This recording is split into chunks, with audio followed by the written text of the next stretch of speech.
오산교회 제자훈련. 오늘은 승리의 삶이라는 주제를 나누도록 하겠습니다.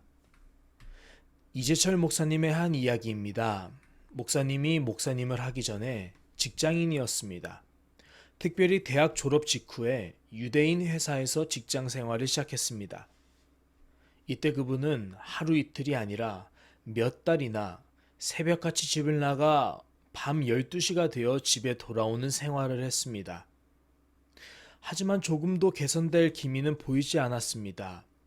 새벽부터 밤늦도록 혼자서 처리하던 그 업무를 다른 회사에서는 세 사람이 담당하고 있었습니다. 목사님은 이 모든 정황을 생각한 다음에 도저히 더 이상 참을 수가 없었습니다. 마침내 유대인 책임자를 만나 보조 직원을 뽑아주든지 그렇지 않으면 사표를 받아들이든지 양자택일할 것을 요구했습니다. 그때 그 책임자는 이런 말을 해주었다고 합니다. 집에서 편안하게 지내던 청년을 군에서 불러냅니다. 철모를 씌우고 배낭과 총을 매게 하고 수통을 차게 하고 군화를 신긴 다음 뛰게 합니다. 그 상태로는 아무도 제대로 뛸 수가 없습니다. 그러나 한 달 정도 훈련을 시키면 그들은 무리 없이 뛰게 됩니다. 그리고 6개월이 지나면 그들은 뛰면서도 그 무거운 장비의 무게를 느끼지 않습니다. 하지만 그처럼 잘 훈련된 사람이라 할지라도 한 달만 가만히 방에 누워 편안히 쉬게 하면 그는 장비를 매지 않고서도 마음대로 뛸 수가 없게 됩니다. 그래서 훈련이 중요하고 훈련받은 사람만이 다른 사람을 훈련시키며 통솔할 수 있습니다. 나는 당신이 사병이 아니라 장군이 되기를 원합니다. 나는 지금 당신에게 철모와 배낭, 총, 그리고 수통과 군화를 쓰고 메고 신게 했습니다. 그것이 얼마나 힘든지 잘 알고 있습니다. 그러나 당신이 장군이 되길 원한다면 계속 뛰어야 합니다. 당신이 직접 해보지 않으면 아무리 사람을 뽑아주어도 당신은 그들을 통솔할 수 없습니다. 내가 지금 당신의 상관일 수 있는 것은 나 역시 그런 훈련을 거쳤기 때문입니다. 이 이야기를 다 들은 후 목사님은 더 이상 할 말을 찾지 못하고 방을 나오고 말았습니다. 그리고 인정사정 없는 강훈련은 근 1년이나 더 계속되었습니다. 마침내 때가 되었을 때 기대했던 것보다 한 사람이나 더 많은 보조 직원을 보내주었습니다. 목사님은 그 이후로 어떤 일이든 일을 두려워하지 않는 사람이 될 수 있었다고 합니다. 여러분, 우리는 어떻습니까? 하나님은 우리도 그렇게 훈련받기를 원하십니다.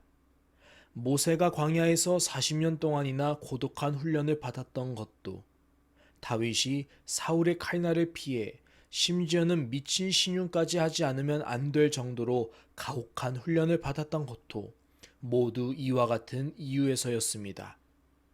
그들이 그와 같은 하나님의 훈련에 자기를 온전히 맡겼기에 위대한 지도자가 될 수 있었습니다. 지금 우리가 전혀 뜻하지 않은 시련과 어려움 속에 처해 있다면 그것이야말로 우리를 훈련시키고자 하는 하나님의 손길임을 믿으시길 바랍니다.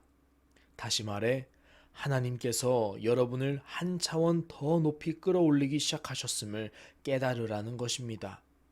그러므로 그 시련을 피하려 하지 마십시오. 오히려 적극적으로 맞서 극복하길 바랍니다. 하나님께서는 필히 우리를 아브라함처럼 모세나 다윗처럼 우뚝 세워주실 것입니다. 다음으로는 우리가 믿음의 싸움에 대해 나눠보도록 하겠습니다. 만일 우리가 그리스도인이라면 이미 영적인 영역에서 우리는 성령님의 지배를 받고 있는 상태입니다. 왜냐하면 그리스도인은 이미 예수님의 십자가로 승리하였기 때문입니다. 그러므로 이것은 결정적인 승리라고 합니다. 하지만 사탄의 군대가 아직 우리의 몸에서까지 다 물러간 것은 아닙니다. 즉, 우리의 몸은 여전히 범죄할 수 있는 상태에 있습니다. 몸에서는 그러므로 아직도 영적 전투가 계속되고 있습니다. 고로 우리는 우리의 모든 육적인 충동과 계속 싸워야 합니다. 그러나 이 싸움도 우리가 성령님께 의지하는 순간 승리가 보장된 싸움입니다. 왜냐하면 적의 사령관, 곧 사탄과 그 주력 부대는 이미 우리 주 예수 그리스도에 의해서 결정적으로 패배했으며 이제 그 게릴라 부대만이 우리 몸에 남아 빈약한 무기와 함께 산발적으로 항전할 뿐입니다. 그리고 결국에는 그들마저도 패배할 것입니다. 그래서 오스카 쿨만이라는 신학자를 이것을 노르망디 상륙작전과 비교해서 디데이와 브이데이 사이의 전투라고 합니다. 성령님 안에 있을 때 우리는 우리 몸의 죄와 또 우리 몸을 통하여 육신의 소욕을 일으키는 마귀를 능히 이길 수 있습니다. 왜냐하면 예수님께서 이미 마귀를 십자가 위에서 물리치시고 우주를 통치하시는 완전한 왕권을 회복하셨기 때문입니다. 뱀은 갈보리 산에서 십자가에 의해 이미 그 머리가 찍혔습니다. 예수님의 승리로 인해 우리의 승리 역시 보장된 것입니다. 그러므로 우리 안에서 일하시는 이는 누구십니까? 바로 우리 안에서 싸움의 주체가 되시는 분은 하나님 아버지이십니다. 하나님께서는 무엇을 위해서 일하고 계십니까? 성경은 하나님께서 우리 안에 일으키시는 영적 전투의 동기와 목표가 하나님의 기쁘시고 선하신 뜻에 있다고 합니다. 하나님은 또한 어떤 방법으로 일을 하십니까? 하나님은 우리 안에 소원을 두시고 우리에게 행동과 결단까지 맡기셨습니다. 그러므로 우리의 몸은 전략의 요충지라고 볼 수 있는 것입니다. 그림을 잘 보시면 거듭난 사람과 그렇지 못한 사람의 삶을 보여주고 있는 걸 볼 수 있습니다. 왼쪽에 있는 거듭나기 전의 사람은 그 마음의 중심이 자기 중심적입니다. 그래서 자아 중심이라고 하트에 써 있습니다. 반면에 거듭난 사람은 그 중심에 십자가가 있습니다. 즉 예수 그리스도를 중심으로 살아갑니다. 이것을 마음의 상태라고 합니다. 그런데 성경은 우리의 마음뿐만 아니라 생각 또한 그리스도께 복종해야 된다고 합니다. 즉 마음의 장소가 있는가 반면 머리에 있는 우리의 생각의 장소도 있습니다. 거듭나지 못한 사람은 사건, 즉 세상에서 사탄이 주는 어떤 정보 같은 것들을 받아들이는 방식 또한 잘못되어 있습니다. 거듭난 생각이 아니기 때문에 사탄이 세상을 통해 어리석은 가치나 잘못된 정보나 옳지 않은 생각을 우리에게 보여줄 때 거듭나지 않은 사람은 그것을 곧이곧대로 받아들입니다. 그래서 그들은 똑같은 형태의 사건들을 보고도 잘못된 평가를 하고 잘못된 분별로 어리석은 생각을 하게 됩니다. 그러나 반대로 거듭난 사람은 똑같은 세상의 모습들을 보고서도 성경을 통해서 생각하고 하나님의 말씀을 중심으로 판단하기 때문에 잘못된 생각이나 잘못된 평가를 내리는 것이 아니라 하나님으로 인해서 거룩해진 변화된 평가와 분별을 할 수 있게 됩니다. 그러므로 두 사람은 세상의 아버지라 할 수 있는 사탄이 주는 가치관에 똑같이 노출되어 있다 할지라도 그것을 분별하고 반응하는 방식이 매우 다르다는 사실을 알게 되어 있습니다. 그렇다면 이것들의 결과는 무엇으로 나타나느냐? 바로 사랑의 상실과 사랑의 충만으로 드러나게 됩니다. 거듭나기 전의 사람은 결국 외로움과 허무의 삶으로 직결되게 돼 있고 거듭난 사람은 사랑이 충만하기 때문에 그 삶에 늘 행복을 주는 사랑으로 가득 차게 돼 있다라는 것입니다. 그러므로 우리는 어떤 삶을 살아야 되겠습니까? 바로 우리 안에는 사랑의 삶을 살려고 노력을 해야 됩니다. 이를 위해서 우리가 영적인 전쟁을 하고 승리해야 하는 것입니다. 그렇다면 우리는 우리 자신을 어떻게 여겨야 합니까? 로마서 6장 11절 함께 읽어보겠습니다. 시작. 이와 같이 너희도 너희 자신을 죄에 대하여는 죽은 자요 그리스도 예수 안에서 하나님께 대하여는 살아있는 자로 여길지어다. 아멘. 우리는 이미 예수 그리스도와 함께 죄에 대하여 죽었고 하나님께 대하여는 살아있는 존재입니다. 그러므로 우리는 더 이상 우리 안에 죄가 살아있는 것처럼 사는 것이 아니라 죄가 모두 소멸되어 거룩해진 것처럼 살아야 합니다. 다음으로 우리가 승리하는 비결은 무엇일까요? 말씀을 함께 읽어보겠습니다. 너희가 육신대로 살면 반드시 죽일 것이로되 영으로서 몸의 행실을 죽이면 살리니. 아멘. 우리가 성령을 따라 몸의 행실을 죽이면 승리를 얻습니다. 여기서 몸의 행실이란 육체에 속한, 즉 세상에 대한 모든 생각이나 행위 전부를 의미합니다. 육신의 생각을 죽이면 영의 생각이 살아나게 됩니다. 다음으로 우리는 우리의 몸을 어떻게 해야 될까요? 말씀을 읽겠습니다. 그러므로 형제들아, 내가 하나님의 모든 자비하심으로 너희를 권하노니 너희 몸을 하나님이 기뻐하시는 거룩한 산제물로 드리라. 이는 너희가 드릴 영적 예배이니라. 아멘. 우리는 우리의 몸을 세상과는 구별되게 해서 하나님께 온전히 드리는 예배의 삶으로 살아내야 합니다. 즉, 우리는 매 순간이 예배자의 자세로 사는 것입니다. 하나님이 기뻐하시는 거룩한 산제사로 드리는 것은 우리가 드릴 영적 예배라고 합니다.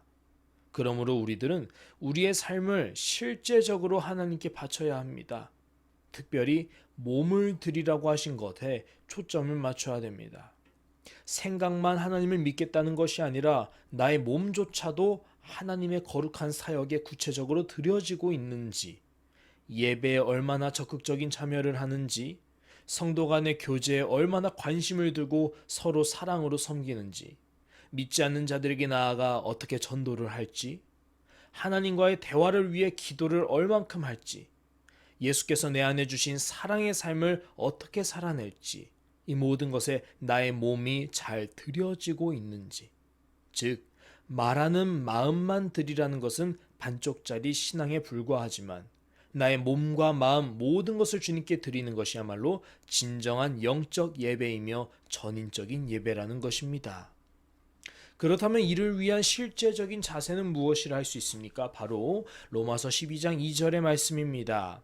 너희는 이 세대를 본받지 말고 오직 마음을 새롭게 함으로 변화를 받아 하나님의 선하시고 기뻐하시고 온전하신 뜻이 무엇인지 분별하도록 하라. 아멘. 세상 많은 사람들이 선택하는 방식과 방향이 아니라 예수 그리스도 안에서 변화된 가치관으로 하나님의 뜻이 무엇인지 분별하고 그 뜻을 받아들여 살아야 합니다. 우리 신자의 내면에서 갈등을 일으키는 두 가지 욕구가 있습니다. 또한 이 두 욕구 중 승리가 보장된 욕구 또한 있습니다. 말씀을 읽겠습니다. 내가 이르노니 너희는 성령을 따라 행하라. 그리하면 육체의 욕심을 이루지 아니하리라. 육체의 소욕은 성령을 거스르고 성령은 육체를 거스르나니 이 둘이 서로 대적함으로 너희가 원하는 것을 하지 못하게 하려 함이니라. 아멘. 우리 안에는 두 가지 갈등, 즉 두 마음이 있는데요. 하나는 육체의 소욕을 이루고자 하는 세상적인 마음이고요. 또 하나는 성령의 소욕을 이루고자 하는 하나님이 기뻐하시는 거룩한 욕심입니다. 이 두 가지 욕심이 갈등을 일으키지만 결국 성령님의 소욕이 승리하게 됩니다. 즉 우리는 성령의 인도하심을 따라 살아야 하는 것입니다. 그렇다면 이렇게 승리를 하기 위해서 우리는 어떤 준비를 해야 할까요? 옛적 로마 군인들은 전쟁을 치르기 위해서 방패와 갑옷, 투구, 검, 신 등을 갖추었는데 바울은 날마다 사단과의 영적 전투 가운데 있는 우리들이 싸움을 이기기 위해서는 하나님의 전신갑주로 무장해야 된다라고 명령하고 있습니다. 전신갑주란 전쟁에 나가기 위해서 완전 무장한 군인이 입은 옷들의 모습을 말합니다.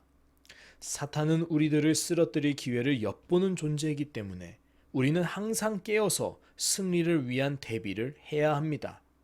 사탄이 우리를 공격하는 형태와 그에 대한 우리의 무기는 다음과 같습니다. 사탄은 어떤 무기로 우리를 공격하냐면 거짓과 속임수, 악한 죄의 욕망, 안이함과 게으름, 불신앙, 재난이나 사고, 여러 모양의 시험 등으로 우리를 공격합니다.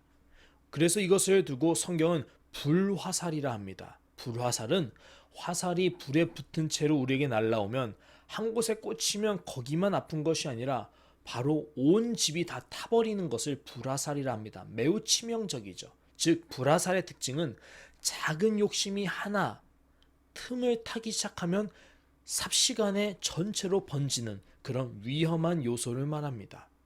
그러면 우리들이 이것에 대항하는 성도의 무기가 있는데요. 거짓과 속임수를 분별하여서 거절할 수 있는 진리로 우리의 허리띠를 띠는 것이고요. 악한 죄의 욕망이 가슴에 가득 차지 못하도록 우리의 가슴을 방패하는 흉배를 의롭게 만드는 것이고요. 늘 안이함과 게으름에 취해 있지 못하도록 평안의 복음에 부르는 신으로 우리가 늘 바삐 움직이는 것이고요. 불신앙을 가지고 살아가는 것이 아니라 믿음의 방패를 가지고 모든 불신앙을 다 쳐내는 것이고요. 재난이나 사고로부터 우리의 믿음을 지키도록 구원의 투구를 통해서 소망을 가지고요. 여러 모양의 시험으로 우리의 마음을 찌르나 성령님의 말씀의 검으로 그 모든 것을 다 무찔러내는 것입니다. 즉 이것이야말로 하나님의 전신갑주라고 하는 것입니다. 그래서 성경은 이를 두고 이렇게 말씀합니다. 그런즉 서서 진리로 너희 허리띠를 띠고 의의 호심경을 붙이고 평안의 복음이 준비한 것으로 신을 신고 모든 것 위에 믿음의 방패를 가지고 이로써 능히 악한 자의 모든 불화살을 소멸하고 구원의 투구와 성령의 검 곧 하나님의 말씀을 가지라. 아멘. 그렇다면 우리가 이렇게 전신갑주를 취해야 할 이유에 대해서 성경이 무엇이라 정확하게 말씀을 하느냐? 바로 에베소서 6장 14에서 17절이 전신갑주라고 한다면 바로 전절인 13절, 즉 전제죠. 13절은 그 이유를 먼저 말합니다. 그러므로 하나님의 전신갑주를 취하라. 이는 악한 날에 너희가 능히 대적하고 모든 일을 행한 후에 서기 위함이라. 아멘. 사랑하는 성도 여러분, 전신갑주를 취하지 않으면 우리는 악에 대적할 수가 없습니다. 따라서 승리하는 삶을 위해서 전신갑주는 있어도 되고 없어도 되는 것이 아니라 반드시 필요한 것입니다. 말씀을 한 가지 더 나누고 마치도록 하겠습니다. 그렇다면 우리가 싸우는 싸움은 어떻게 결과가 나올까요? 요한일서 5장 4절에서 사도 요한은 이렇게 말합니다. 무릇 하나님께로부터 난 자마다 세상을 이기느니라. 세상을 이기는 승리는 이것이니 우리의 믿음이니라. 아멘. 하나님의 자녀이기 때문에 우리는 하나님께 속해 있습니다. 그러므로 하나님이 온 세상을 다 이기시고 왕으로 좌정하셨기 때문에 그분의 백성인 우리 또한 이 싸움에서 결국 반드시 승리하게 돼 있습니다. 그러므로 우리가 해야 될 것은 단 한 가지입니다. 하나님 안에 속해 있는 것입니다. 하나님으로부터 벗어난 사람은 믿음에서 벗어났기 때문에 패배로 끝납니다. 결국 승리하지 못하고 천국에 들어가지 못합니다. 그러나 반대로 하나님께 속해 있는 자는 승리하여서 천국에 들어가게 됩니다. 우리 사랑하는 오상교회 모든 성도님들의 삶이 천국 길로 향할 수 있기를 원합니다. 기도하겠습니다. 살아계신 하나님 아버지, 우리가 하나님께로부터 난 자로서 세상을 이기길 원합니다. 우리에게 진리의 허리띠를 띠게 하시고 의의 흉배를 통해 모든 불화살을 막아낼 수 있는 믿음과 소망과 사랑이 충만하게 하옵소서.